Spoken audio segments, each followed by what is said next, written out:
Welcome to the Creative Play and Podcast Network. Join us as we share our favorite RPGs, one-shot games, tabletop games, reviews, and convention panels. Sit back and enjoy the show.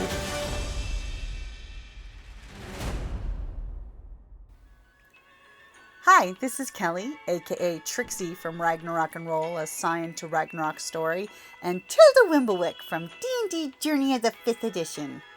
First off, I would just like to say thank you to everyone for listening to our varied adventures, as well as for rating us on iTunes and rpgpodcast.com. If you haven't rated us yet, we would greatly appreciate it if you could.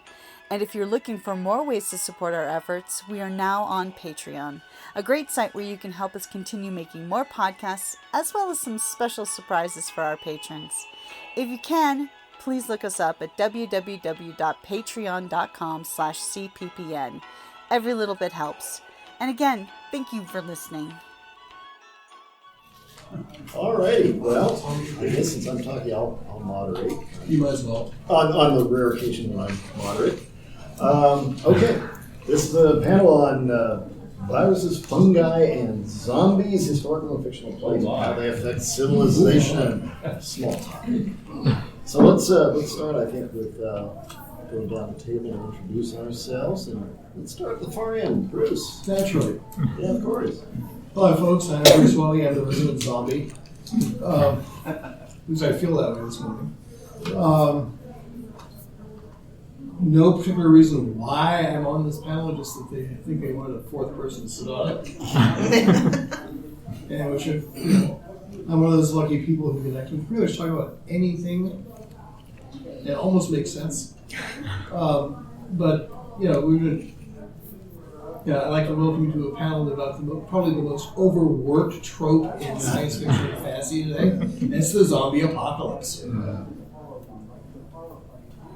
My name is Forrest. I'm a local writer and artist, and I think my interest in fungi and zombies and viruses started when I read a story by a 19th century horror fantasist called William Hope Hodgson, very underrated.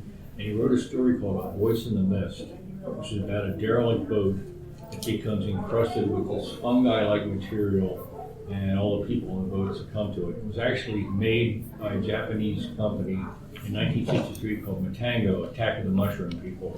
And it's just an amazing story, and it's an amazing film too. The costumes. Go online and look it up, and these people walking around like giant toadstools. Literally giant toadstools. It's incredible. It's just because you're a fungi diva. A fun guy, yeah. I'm Jill Knowles. I write dark fantasy, horror, and I love the science of it. I watch all the documentaries. I've done a lot of reading. I love books. Best one out there, if you've not read it, Hollow Kingdom by Kira Jane Buxton. It is the zombie apocalypse as told by a pet crow. Did you say Hollow? Hollow Kingdom. Yeah, and it is. It looks at how the loss of humanity affects the domesticated animals, the feral animals, and the wild animals. It's so good. From the point of view of a domesticated Crow. Mm-hmm. Interesting. It's just wonderful. I'm sorry, what was the name of the book? Hollow Kingdom. Kira Jane Buxton is the author. But yeah, I zombie novels are going really interesting places. So it's fun. Well, it's got to go someplace. like Bruce said, otherwise it gets really overdone. So I'm Ross Lampert. I actually have written a trilogy based on genetics and biology that involves, and of course I left all the books in the room, 5 naturally mutated viruses who infect everybody in the world, and then what happens with them. And one of the things that was a real motivator to me when I started this series was I did not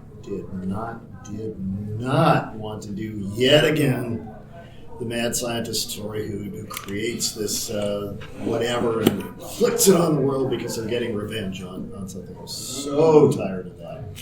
So that's why I made the viruses naturally mutating and naturally become naturally infectious, so that take a different angle on it instead. So why do you all think that we have this fascination or fear with viruses, fungi, bacteria, archaea, and then take that into to zombies and various other. There's a really interesting book called Rabid. It's the social and cultural history of rabies. And one of the things they talked about when they were building the channel in Europe was that the biggest fear of people in Britain is that rabid animals would come over and would infect local animals, which would then start killing people. I was like, what? What have you been smoking and will you share? It's such a strange fear that I think that's the thing, is that we know we can't defeat viruses. And if rabies could ever become aerosolized, we're dead. Yeah, really that's kind of the whole point, is that with viruses and fungi and something like that, this is stuff we cannot normally see. And the fact that it's something we cannot control can control us is a primal fear. The fact that we actually lose control of ourselves permanently, temporarily, whatever, is something that is pretty much anathema to all of us. I don't know if any of you have seen this T-shirt online. It's real popular right now. I think it was out many years ago, but it's kind of gotten a resurgence. I'm not sure why. That's a picture of a really crazy-looking rat, and it says Black Death World Tour 1347. And when you think about it, you realize how much plagues have changed history. Yeah. You think about, what was it, a quarter of the European population died during that time?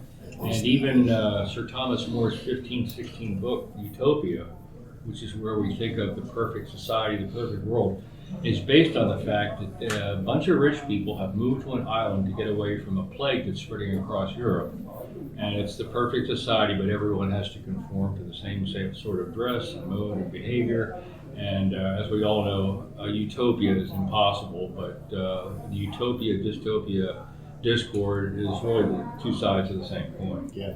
Depending on which side you're on. Ironically, the word utopia actually means no place. Well, it's actually not good place. I was going to talk about them. I have a panel tonight on surveillance and science fiction, and the whole thing about people being able to watch and observe and manipulate other people's behavior comes from the fact that the word utopia comes from two Greek prefixes, OU and EU, which means either good place or no place. Yeah. And I say they're the two sides of the same coin. Yeah. Utopos, no place. Without humans, it could happen. Kill everyone now. Although that, were that to happen, as certain environmental groups want that to have happen, it really wouldn't be such a great place for the remaining animals, because, of course, nature is red in tooth and claw, and all the prey animals, they're not going to think it's such a great place when something's chasing them down to eat them. So speaking of eating, perfect segue then into this business of zombies eating brains. Why brains? Why not livers or kidneys or because it's muscles? Scary. It's the humans traditionally look at ourselves as we are above everything else because of our intelligence. And so there's that visceral fear of, if they're going to kill us, but they're going to eat our brains. Mm-hmm. And I know that a number of religions, the integrity of the body is really important after your death. And you don't want to essentially come back as a zombie because your brains are missing. They're no longer part of your body. So I think that is what I've always taken, but that's why. Okay. What do you think, Forrest? Well, I have a zombie cartoon in your program book. It's on page 23, so when you get a chance, check it out. I know how enamored I am of the living and walking dead. So that being the case, why do zombies want to eat brains and not other parts of the body? Well, the brain is mostly fat, so it's obviously an energy source to keep them going. Because Yeah. you know, the stereotype of zombies was that they were slow. And now we've got zombies that run at Olympic speed, so it's terrifying. I mean, the first amphibious zombie movie I ever saw was a 1957 film called Zombies of Moratau. Okay. So check it out. It's not bad. It's actually zombies that are protecting a sunken treasure.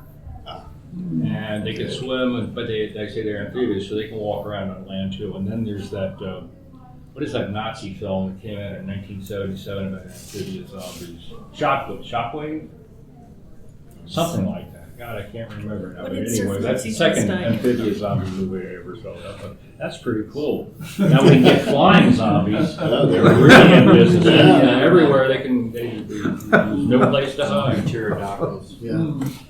The birds and That would be zombies. awesome. What's the Jim Butcher Full Moon? He has a zombie Tyrannosaurus Rex. That's the wonderful line. Zombies don't corner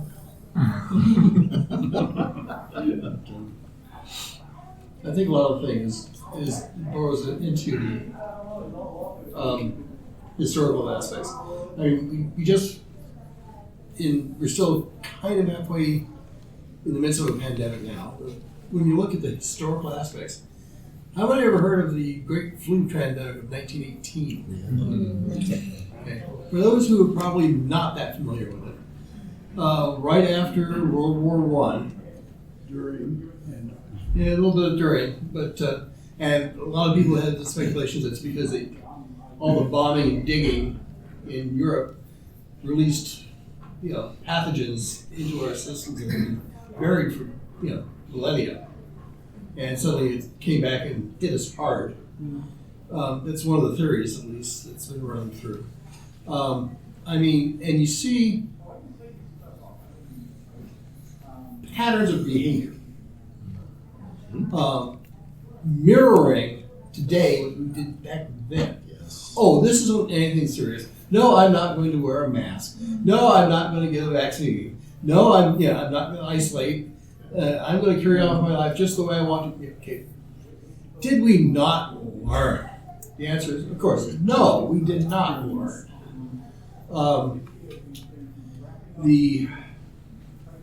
Now, I will be honest, I've been one of those semi-vax individuals only because I don't really believe that, that a vaccine does not prevent you from getting a disease. Vaccines are supposed to prevent you from getting a disease. This one doesn't. Okay. Having 2 shots and 2 cases of COVID myself, I can attest to that. But the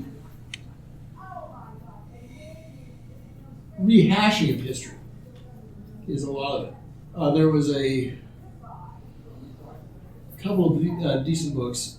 Anybody familiar with Penny Elrod's vampire series? P and Elrod. Yes. Penny came up with a series about a vampire detective. The interesting thing is he was a doughboy in World War I.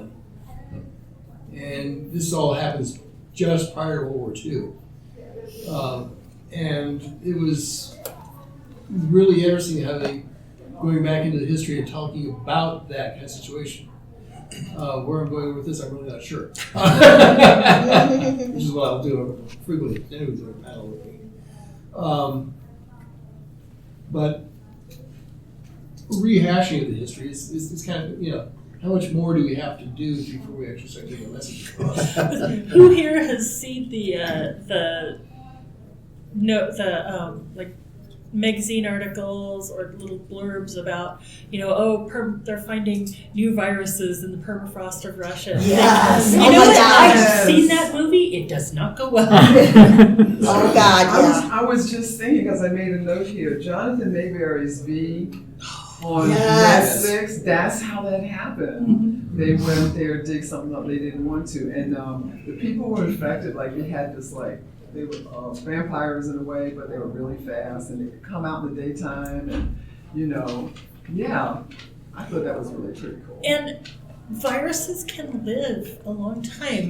My background is all in archaeology and physical anthropology, and we had to get vaccinated for tuberculosis and, if we could get it, smallpox. Yep. Because if you run into human remains and they died of that, You're going to contract it. you could, yeah. Yeah. Worse than that, people don't realize the United States, Great Britain, and Russia tried to weaponize smallpox. Oh, I yes. read that.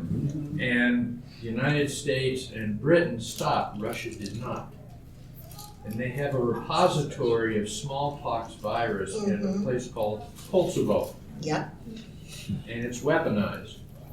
And one viru is all it takes of smallpox. Yeah, well, and if somebody's goofing around, and you run into it a lot of times where they'll move cemeteries. They run into it downtown here, where they moved a cemetery, and when they went in, they figured they might find, a couple of bodies that didn't get moved, and they found 1,408. That they moved the tombstones, they just didn't move the people. And they were buried in, between 1700 and like about 1860 in that particular cemetery. There could have been smallpox deaths there. And that's, you run the risk. Well, vaccination's only good for 15 years. So all of us that got vaccinated 40 years ago. We're stuck. Yeah, I got vaccinated We're when I was doomed. a kid. My dad was in the military. Yeah, Yep. I did. I think I still have the scar. Yeah, I think all of us Amplifying do. what Joe was Yeah. talking about too is over by Sentinel Peak, A Mountain, for those who would recognize the name. There was an archaeological dig on the west side. Because they, rather historic area, they're digging up the areas. And suddenly, Choya High School and people who lived in that area had a humongous bloom of tuberculosis. And we're only talking 10 years ago, guys. Yeah. Go Google it. There's a lot of documentation on it. See, the problem is that area was used as a waste depository for the Tucson Sanitarium, better known as Tucson Medical Center. Tucson Sanitarium was a tuberculosis hospital. In fact, Richard Nixon's brother had been hospitalized there when he had TB.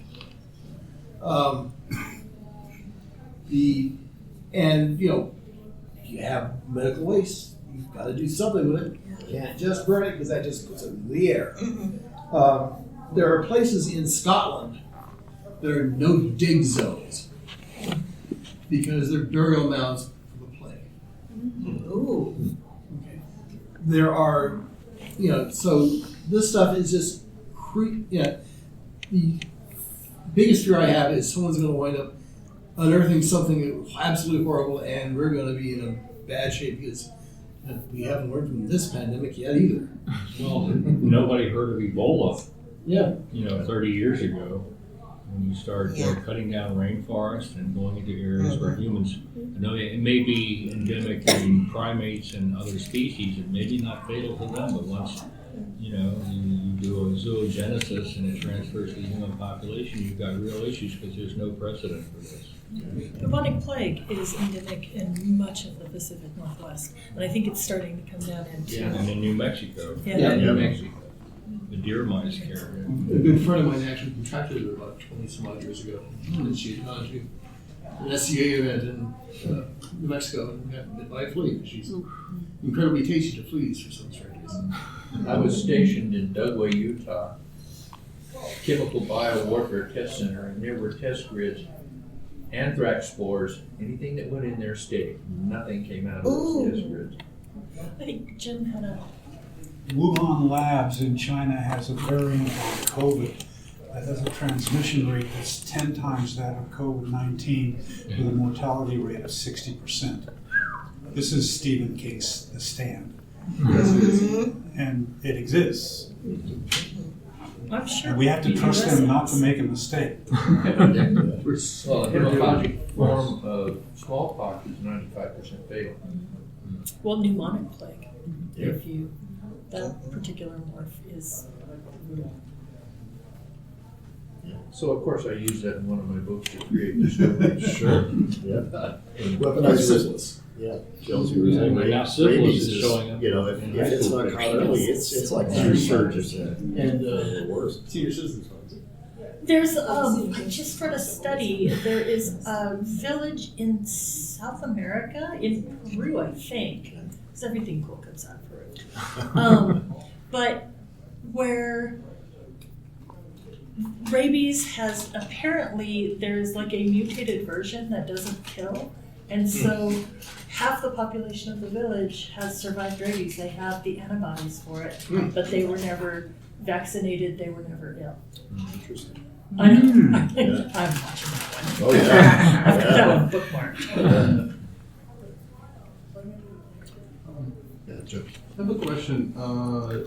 Given all this talk about pathogens, what's your guys' thoughts in terms of like actually how is there any way in reality, for real, something like zombie apocalypse or anything like it could really happen? What is your take?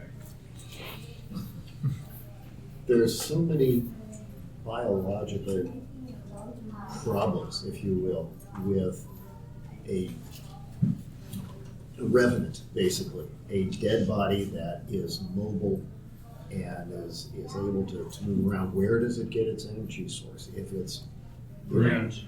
Yeah, exactly. Yeah, but if its physiology has stopped and been stopped for some period of time, the body starts to break down very quickly after death.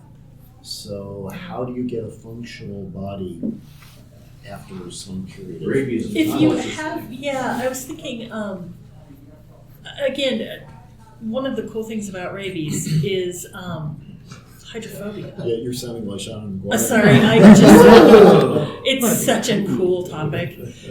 People, and there's a video, and I could only watch about 5 seconds, and I had to turn it off, of somebody trying to drink water, and they couldn't drink water because they couldn't. There's some mechanism in the virus that makes you desperately thirsty and unable to drink. And it is. So that's the closest I've seen to something that affects human that is an involuntary thing. I mean, there's a lot of, like, the prion diseases can make you go crazy, but it tends to be a self-destructive crazy rather than, rabies where you're driven to attack. And that's one of the closest things I could think. Like you said, I mean, I could see something that could affect living people, and make you go crazy. And if it was super transmissible, there's a lot of people very close together. And there's a lot of people, there's a lot of the international travel. It would be so easy to spread if you've got something, especially if it spreads by aerosol.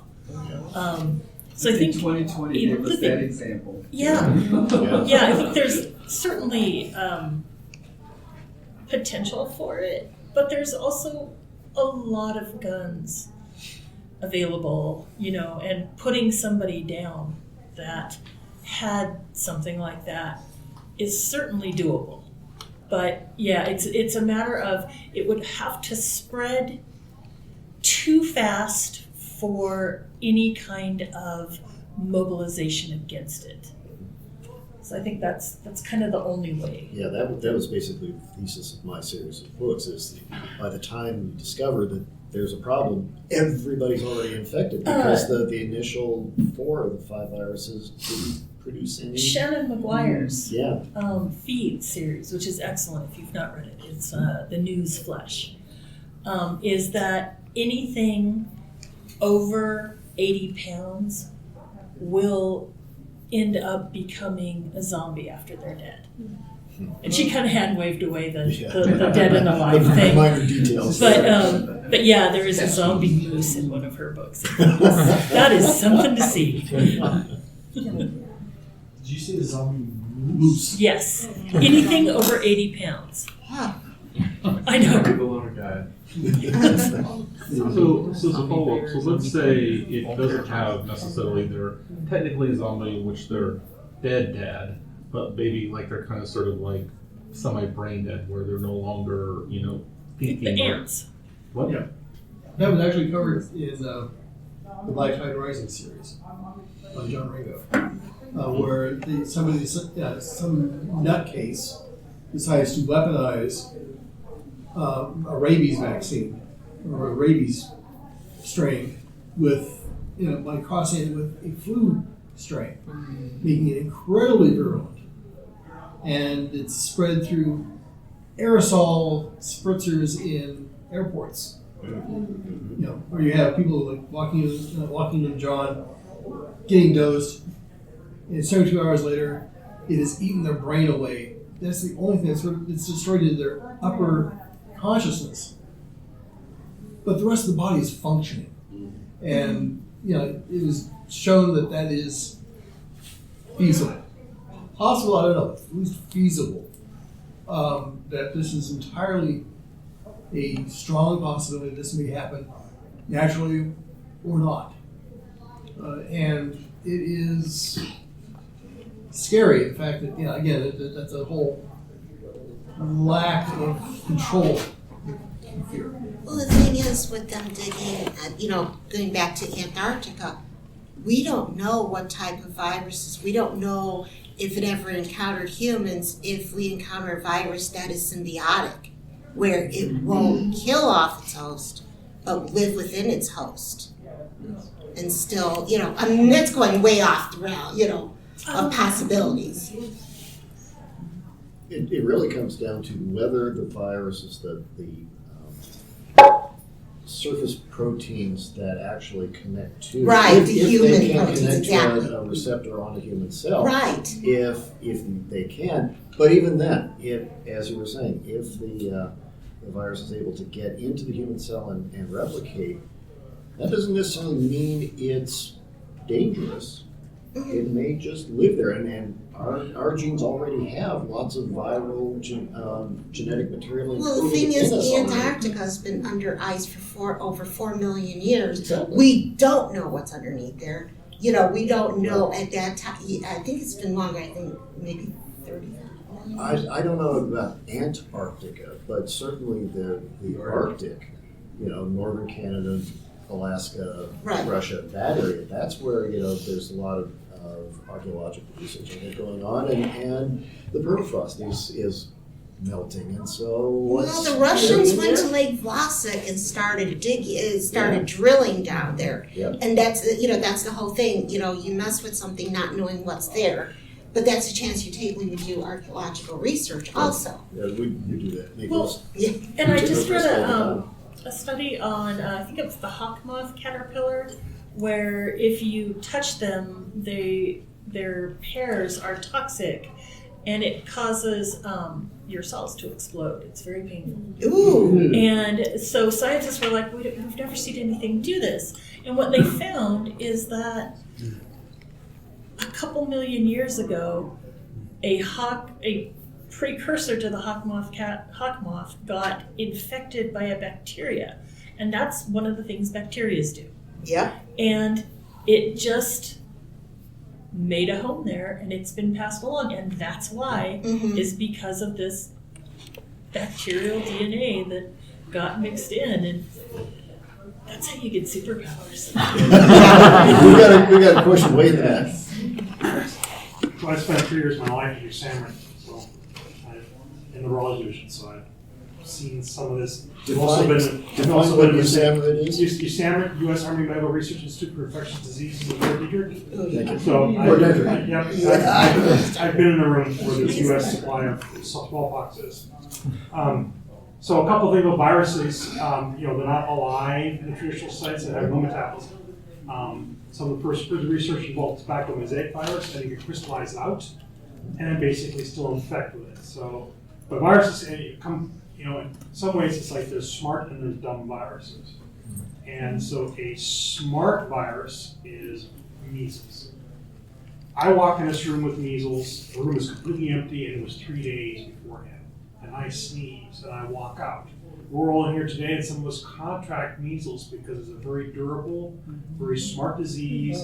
It has a high morbidity rate, a very low mortality rate. Because of course, if I infect you and you promptly die, then you're not making more copies of me to spread around, which is counterproductive to my sole existence, which basically make more copies of me to be spread around. Ebola, on the other hand, is a dumb virus. It's very fragile. It has no shell or capsule. It's a naked virus, a field virus, and it has a high morbidity rate. So it burns out fast. So and that's where they talk about walling off someplace, or basically a cordon sanitaire. They basically keep no one in and out, and they wait like a month, and then it's gone because it just burns itself out. It doesn't spread very far because it's very fragile. With rabies affecting the CNS, and one of the consequences is painful swallowing, which is where they talk about the fear of water, and the neurological damage causes aggression. So that's where you get the angry rabid dog attacking things. It's when you start mixing things like what was The Last of Us, everyone likes to see the zombie ant thing, or the nematode, the worm that infects crickets. Sometimes you step on a cricket, you go along like worm crawl off the butt. It basically makes the cricket grow thirsty and throws itself in the water and the worm escapes. Pushing it into people, that's a reach, just because there's so much more going on as opposed to some of the more animals with simpler nervous systems that are easy to hijack for just one purpose, right? Climb as far up in the sky as you can get, then bite down on the main vein of the leaf and then die. And the fruiting body comes out because I'm looking to spread my spores. And of course, high up in the air is the best option for spreading spores, so that much much breeze to spread the spores around. And when you're lucky, the leaf will fall off, and the worker ants will recognize me as being dead and haul me off and maybe spread a few more around. There's some talk about it's the viral infection that rats get that give the cats. There you go. And so there's some concerns about that, and a lot of people think it makes rats more daring, less likely to flee from our predator. And, so I think it's just all a fear of losing, loss of self-identity. And loss of self just sort of fuels the whole zombie thing. It's like it's just eating to your brain, but where's the seed to yourself? It's in the brain. If we were all like ancient Egyptians and we believed that the heart or liver was the seed of the soul, then zombies would be eating hearts or livers, right? It's basically a loss of control and a loss of self. You were talking about the possession of certain animals by spores or fungi. Has anyone heard of cordyceps? Yes, that's that recent. Yeah, I know. It's a prized, health food, but it's very expensive, and there's a lot of it that's endemic to places like Nepal, and the locals eat it because they believe that its properties, but it's basically a parasitic fungi that attacks ants and turns the ants into zombies. Caterpillars too. Yeah. But it's fascinating that it has applications for humans that are at least considered beneficial. So. It basically just hijacks their programming reaction to do something different. There are also some parasitic wasps that can do the same thing, right? The larvae secrete some chemicals that. The evolution and all that's probably really, I don't know about the evolution, and that's probably really fascinating. The whole idea is to occupy every possible niche, and some organism will find a way to do that. Right, yeah. Success for a species versus success for an individual. Species success is take up all possible space you can, and individual success is last as long as you can. Now, there was survival. There was also another,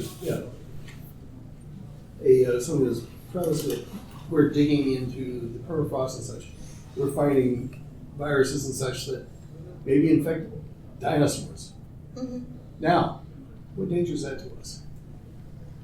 We're not the same genome. Right. Okay. But Pretty close.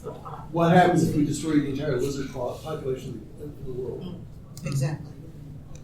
It may not affect us directly, but the indirect is going to be minor.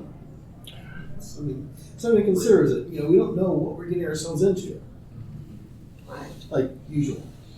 Well, it's exposure risk, right? The more you bump into it, because there's natural variation. So there's the virus, and there's a whole stream of, because some mutation always occurs. Just like no one disease, mankind did survive the Black Plague because not everybody was susceptible, right? TB is not deadly to everybody. Some people basically develop miliary TB and wall it off. But if your immune system goes crazy from TB, then all those macrophages can kamikaze your lungs, kill off huge chunks of your lungs, and you hack up chunks of your lungs of blood. If your immune system reaction is very blunted, then you don't have that kind of reaction. It's the same thing with acne. Some people get horrible acne because your immune system goes crazy and you get huge craters that's caused by your own immune system getting away at you, and other people don't. But I just lost my one train of thought. Talking to Michael.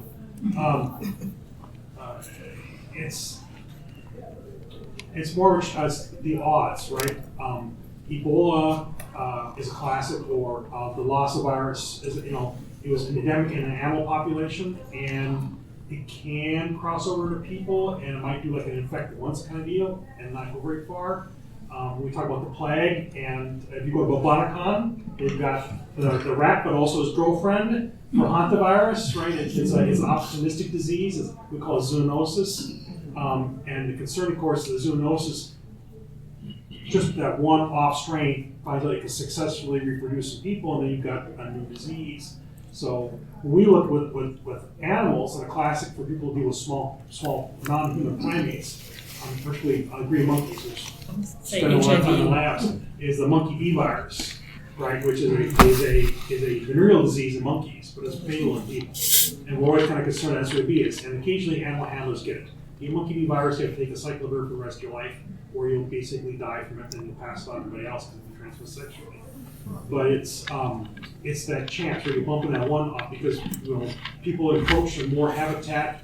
People in Africa eating more bushmeat or looking for other sources of food, and now they're exposing themselves more frequently. And you're flipping a coin, and it's the same odds every time you flip the coin. And sooner or later, someone wins that $1 billion Powerball. You flip the coin, and Mother Nature's kitchen has been open for 7 billion years, and there's always something new on the menu every day. It's. Well, and look at migratory birds. Viruses have passed from birds to humans and other animals fairly frequently, and so many birds migrate enormous distances. It seems like about every 10 years or so, the press gets all excited about there's this new bird flu and this was one of the other things that pissed me off and got me writing the books was, there's going to be this wonderful plague, it's going to infect everybody, it's going to kill all of us, and we get to write about it and report on it, and isn't that wonderful? And that just pissed me off something fierce. When they were studying bird flu in China, they actually developed a strain that was much, much more contagious and to humans. And that research was shut down. Sure. Yeah. But that's the danger. Weaponizing viruses is the danger. I think that's the worst one, is somebody who comes up with a virus that can attach to the cellular protein is undetectable.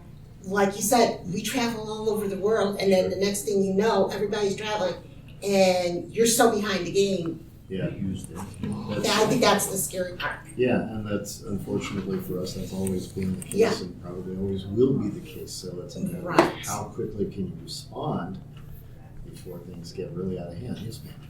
Yeah, this is like a weird question, but Yay. Not a weird question. At this convention, it would be a weird question. How odd.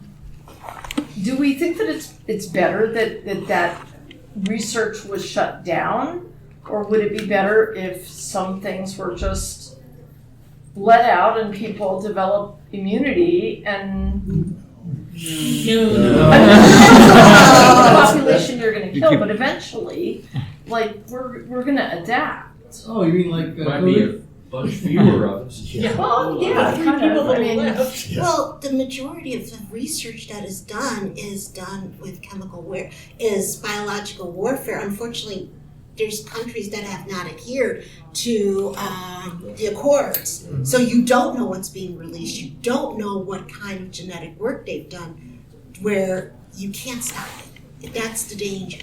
When Russia was weaponizing smallpox, Yeah, thank you. they were using the hemophagic form Mm-hmm. and they were testing it on an island. And 7 kilometers away, the ship went by. And then it docked.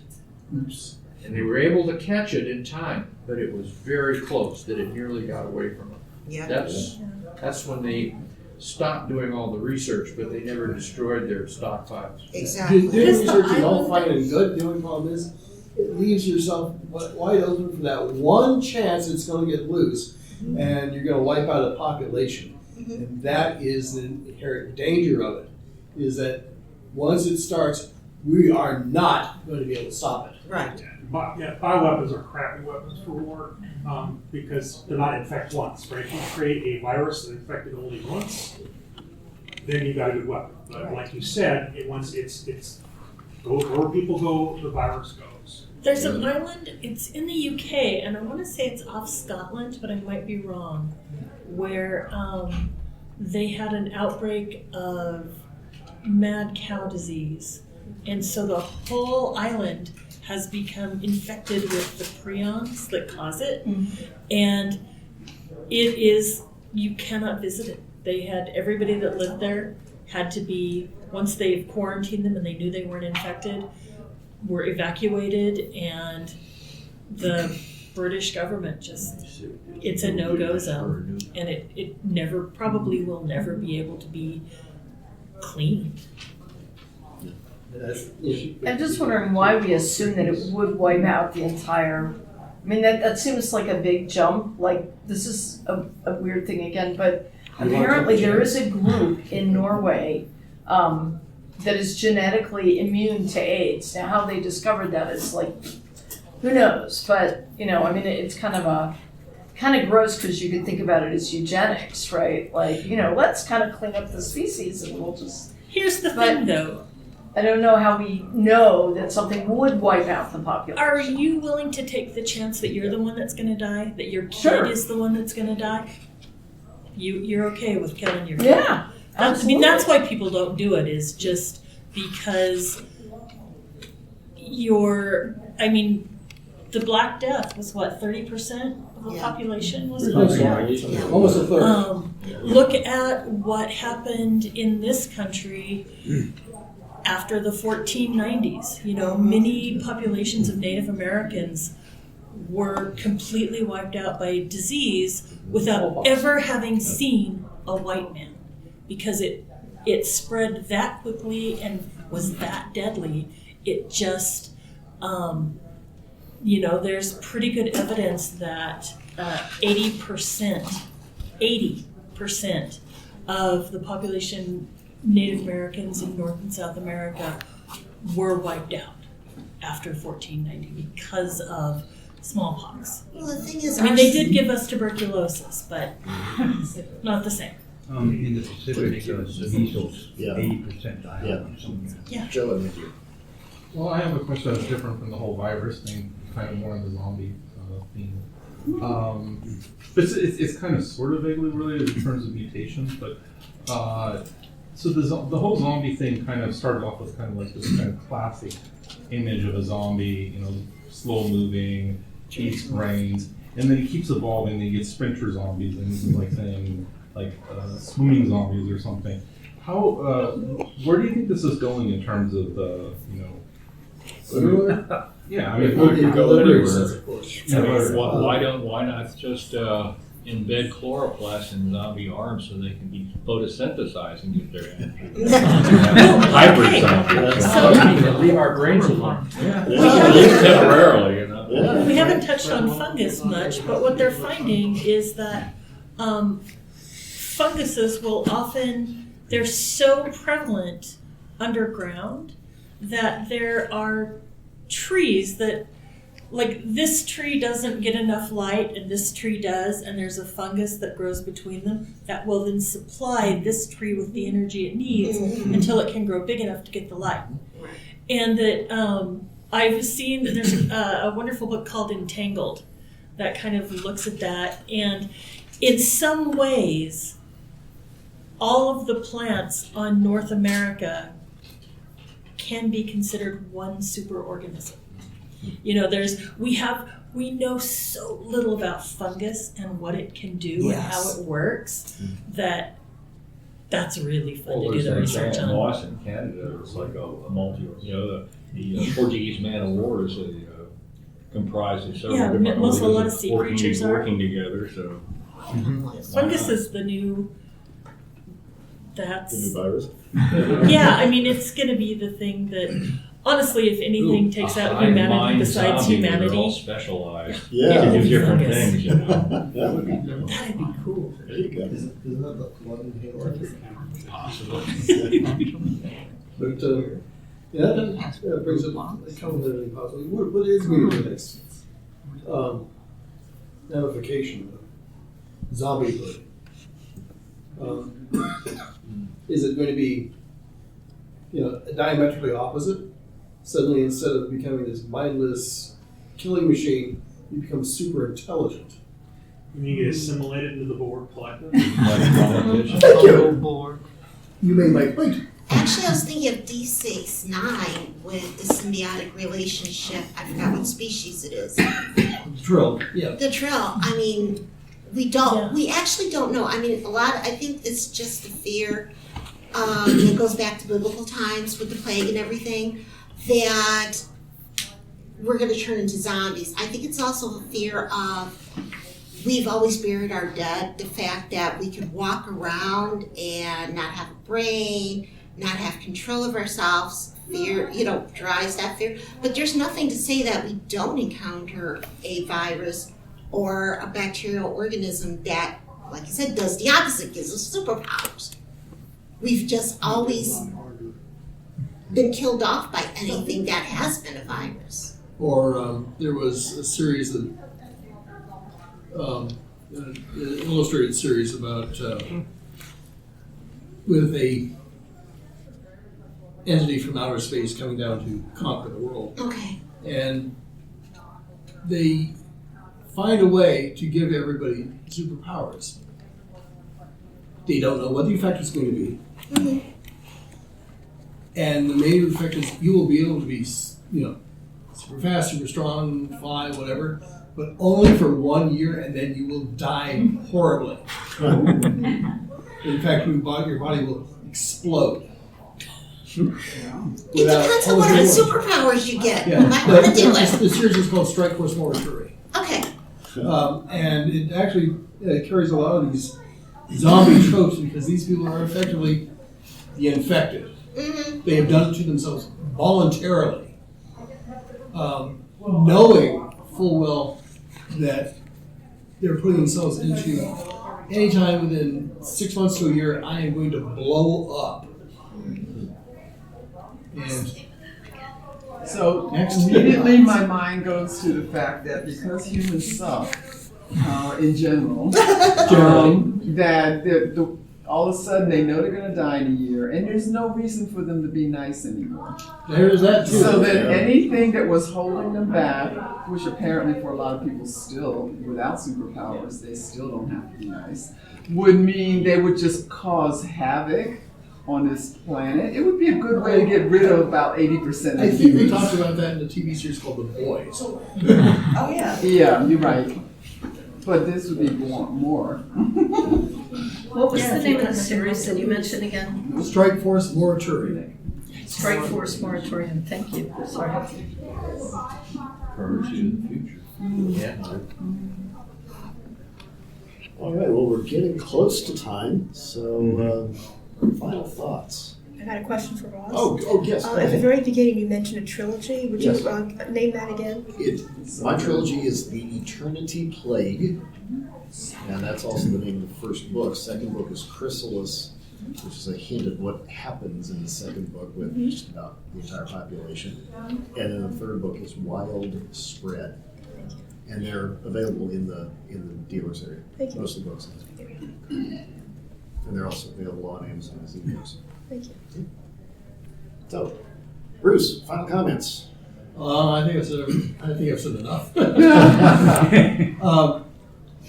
the literary standpoint, it's going to be really interesting to see where we're going to take this trope to the next level. It's,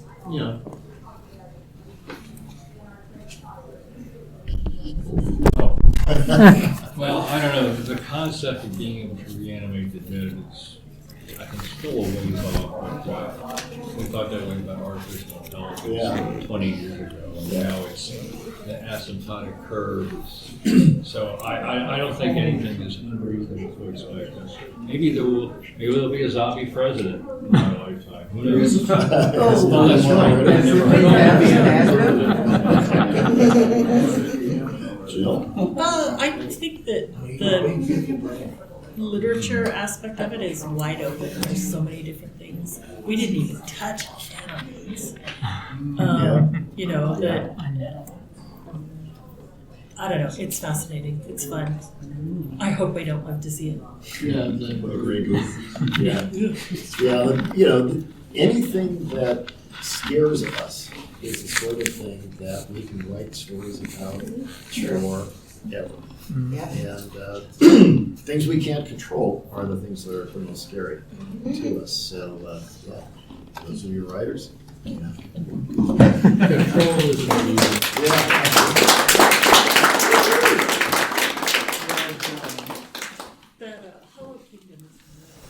Thank you for listening to the Creative Play-In Podcast Network. If you enjoyed our show, please check out D&D Journey of the 5th Edition and Ragnarok Enroll a Scion Hero to Ragnarok Story. Also, check out our Patreon page for more content and behind-the-scenes things, as well as joining us for a one-shot game or two.